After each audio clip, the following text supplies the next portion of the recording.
আপনি দেখছেন news now, আমরা জানি কোনটা খবর। नमस्ते, आप सभी देख रहे हैं न्यूज नाउ में आज का समाचार।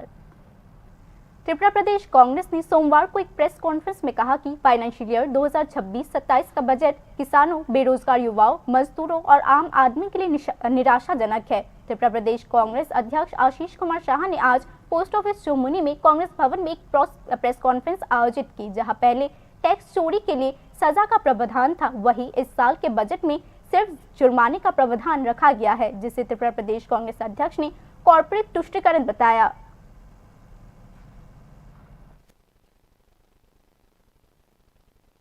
আমাদের এই যুব সম্প্রদায় যেখানে অনেক দিন থেকে আমাদের জাতীয় কংগ্রেস দলের সাংসদরা, আমাদের বিরোধী দলনেতা রাহুল গান্ধীজি থেকে শুরু করে সংসদের ভেতরে এই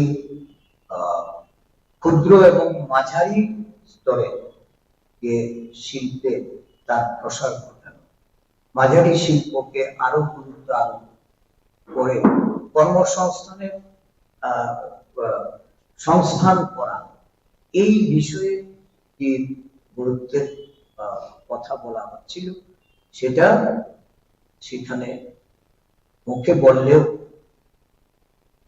কার্যকরী যে ভূমিকা বাজেটের মধ্যে রেখে সেটা করা হয়। অথচ অন্যদিকে আমরা দেখলাম এমন একটা মাঝামাঝি জায়গায় এসে কর্পোরেটদের ক্ষেত্রে সরকারের যে পদক্ষেপগুলি, সেখানে এই ইনকাম ট্যাক্সে যারা কর ফাঁকি দিচ্ছে,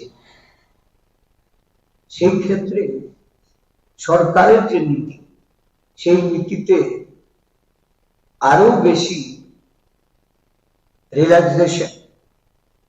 আগে কর ফাঁকি দেওয়ার ক্ষেত্রে পানিশমেন্ট হতো, সেখানে জেল জরিমানা সেগুলি বাধ্যতামূলক ছিল।